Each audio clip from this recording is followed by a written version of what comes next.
Bonjour à tous et à toutes, donc aujourd'hui on se retrouve pour une nouvelle vidéo un peu particulière, un peu différente des chroniques. Il y a quelques années, je crois que c'était lors du confinement, le premier confinement au printemps 2020, il y a 6 ans, donc et voilà, je crois qu'il y a 6 ans on était confinés. Je vous avais fait une vidéo qui s'appelait Un sujet des livres sur la licence Assassin's Creed et je n'en avais pas refait d'autres. Et je me suis dit que là, vu que j'étais un peu dans une période mythologie grecque et qu'en plus de ça il y a eu l'Odyssée de Nolan qui est sorti au cinéma, que j'ai vu d'ailleurs. Je me suis dit pourquoi ne pas vous parler des livres que j'ai en lien avec les mythes grecs. Alors beaucoup sont des réécritures, beaucoup viennent d'une même autrice, enfin il y en a deux qui viennent enfin il y a des livres qui viennent de mêmes autrices. Alors évidemment je n'ai pas énormément, mais en tout cas c'est juste pour vous dire une petite sélection, quitte à plus tard potentiellement un jour pour faire un truc plus complet. Mais là je me suis dit ça peut être bien de vous présenter les livres que j'ai soit dans ma palle ou lus et écouter aussi. Alors pour commencer, je vous parle de ceux que j'ai écoutés en audio, que j'ai dans ma palle audio.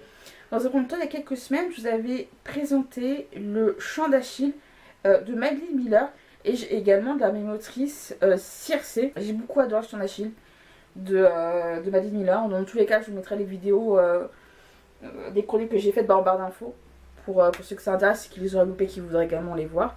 En tout cas, pour ma palle audio, c'est tout ce que j'ai pour l'instant. Quand je le pourrai, je la trouverai les tomes 2 et 3 en occasion ou autre.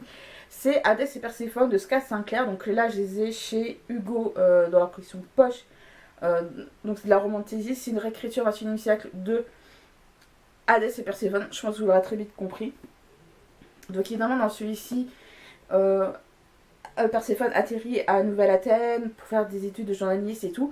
Et de fil en aiguille, elle se retrouve à faire un pacte avec Hadès. Et de fil en aiguille, les deux vont se mettre ensemble, etc. Évidemment, comme le veut le mythe d'Hadès et Perséphone. Évidemment, les 3 premiers tomes d'Hadès et Perséphone sont surtout du point de vue de Perséphone, à part le tome 4 où il y a 4 points de vue.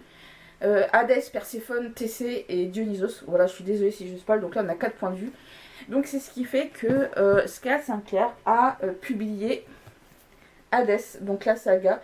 Donc là j'ai le tome 1 Game of Fates que je vous avais que je vous ai présenté la dernière. Et là j'ai Game of Gods, donc qui est le 3e tome. Je recherche le tome 2 en grand format pour que ça ait un peu une cohérence dans les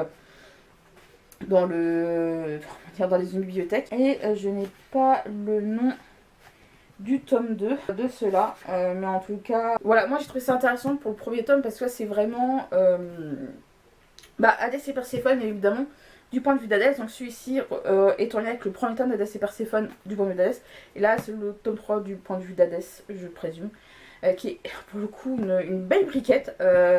Celui-ci fait plus de 500 pages. Donc voilà, j'essaie de trouver le tome 2, mais en tout cas celui-ci est dans ma palle et j'ai hâte de le plonger dedans dès que j'aurai évidemment le tome 2. Je vous en avais présenté déjà 3 sur 4, parce que j'ai acheté le 4e tome, enfin celui qui manquait, le tome 3 qui me manquait. C'est le roman de Jennifer Saint, en lien avec certaines femmes de certaines mythes grecques. Donc évidemment on a Ariane, qui est évidemment du mythe d'Ariane avec le fil rouge et tout, le fil d'Ariane pardon, qui va aider Thésée pour combattre le Minotaure. Donc moi ils sont édités chez Sabran, donc c'est édition collector pour tous, enfin des éditions reliées, qui sont d'ailleurs très beaux. Sabran ont fait d'ailleurs du très beau travail, et je comprends mieux pourquoi les vignes sur la couverture dès qu'on comprend un peu mieux le mythe d'Ariane. Donc Atalante, qui elle était une jeune femme qui a été élevée par la déesse Artémis, déesse de la chasse. Elle a été élevée aussi avec les nymphes qui étaient sous la protection d'Artémis, et elle rejoindre les Argonautes, donc le groupe de Jason, pour aller rechercher évidemment la fameuse toison d'or. Héra, évidemment, déesse, la reine du mont Olympe, femme de Zeus et déesse du mariage.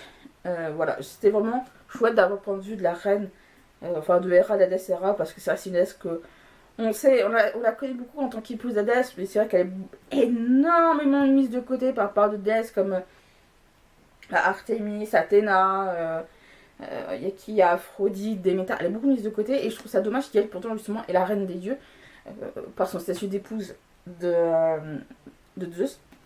Et le dernier que j'ai pas encore lu, mais que j'attends de lire prochainement, c'est évidemment Electre, et c'est drôle parce que, comme je vous disais tout à l'heure en début de vidéo, je vais vous parler justement de l'Odyssée qui est sorti au cinéma, qui a été réalisé par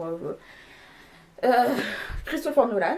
Donc là, on va suivre pas une, mais trois femmes. Trois femmes prisonnières d'une malédiction arracheront leur liberté aux dieux. Donc c'est la lignée des Artrides. Donc on a Clytemnestre, qui est la femme d'Agamemnon, Cassandre, qui est princesse de Troie, et Électre, qui est la plus jeune fille de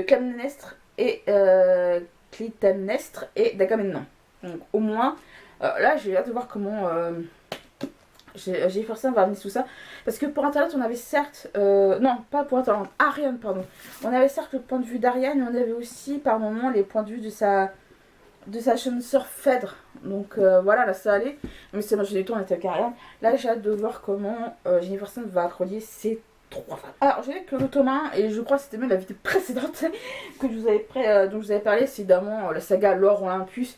J'ai vu qu'il y avait 11 tomes parce que j'ai regardé par curiosité sur le compte Instagram de Rachel Smith. Donc là, tout comme un décès Perséphone de Sarah Skywalker, c'est un peu une revisite contemporaine du mythe d'Hadès et Perséphone, mais qui fait très différemment, parce que là on est sous forme BD. Donc en tout cas, j'adore le tome 1, je pense lire les autres quand je le pourrais, comme les procurer, parce que franchement c'est super top. Et comme je disais, Perséphone et Hadès, ils sont un peu dans mon top tier des couples dans la mythologie grecque actuellement, avec Ariane et Dionysos. Donc c'est plutôt cool. Et le dernier, je vous l'avais présenté et on est pile poil dedans. Il me fait un peu peur parce que c'est écrit vraiment assez petit. Il est certes illustré, tout ce que vous voulez. C'est évidemment l'Odyssée d'Homère. Là, qui a été dans la collection Calidor, pardon. Donc qui a été traduction note, introduction note du lecteur et postface de Victor Bérard, préface de Victor Hugo, illustration de la préface du texte d'Homère et en dédoum donc de Aurélien Polis notamment. Et donc voilà, donc c'est dans la collection Calidor, comme je vous disais, aussi une bonne grosse briquette. C'est écrit vraiment assez petit, certes, mais en plus c'est un chant. En plus, donc tout le monde connaît ce mythe d'Ulysse qui retourne chez lui à Ita, qui est beaucoup mis en échec, enfin, dont Poséidon met beaucoup en échec suite à ce qui s'est passé avec les Cyclopes, avec évidemment de magnifiques illustrations. Le livre il coûte 39 € pour ceux que ça intéresse, mais moi je trouve que l'Odyssée d'Homère, ça fait partie de ces textes que tout le monde devrait en effet au moins avoir lu une fois dans sa vie. En tout cas, comme je dis, c'était vraiment, je pense, là, le récit grec actuellement que tout le monde connaît. Mais en tout cas, je sais qu'il y a aussi l'Iliade. Je sais pas s'ils ont l'intention de sortir l'Iliade aussi dans cette édition. Mais on verra bien. Il est vachement bien aimé. J'ai même vu qu'il y a des fois le voyage de Télémaque, fils d'Ulysse. Mais en tout cas, je trouve. Il est pas. Mais en tout cas, j'ai beaucoup aimé. J'ai aimé le film de Nolan. Voilà, de ce que je sais, c'est qu'apparemment, il y a beaucoup de choses qui ont changé par rapport au texte d'Homère. Ce qui est normal, parce que quand vous voyez ça, l'adapté en 3h30, je vous promets à un moment, j'ai dit, bon, ça s'arrête, mais évidemment, c'est l'Odyssée d'Homère. On rigole pas avec ça. Mais en tout cas, c'est évidemment le dernier livre que j'avais à vous présenter. Ma sélection du livre en lien avec la mythologie grecque est terminée. J'espère qu'elle vous a plu. Si vous avez d'autres textes en lien avec la mythologie grecque que je n'ai pas cités, qui voulaient que d'autres les connaissent, n'hésitez pas à les mettre en commentaire. Et sur ce, je vous dis donc à la prochaine.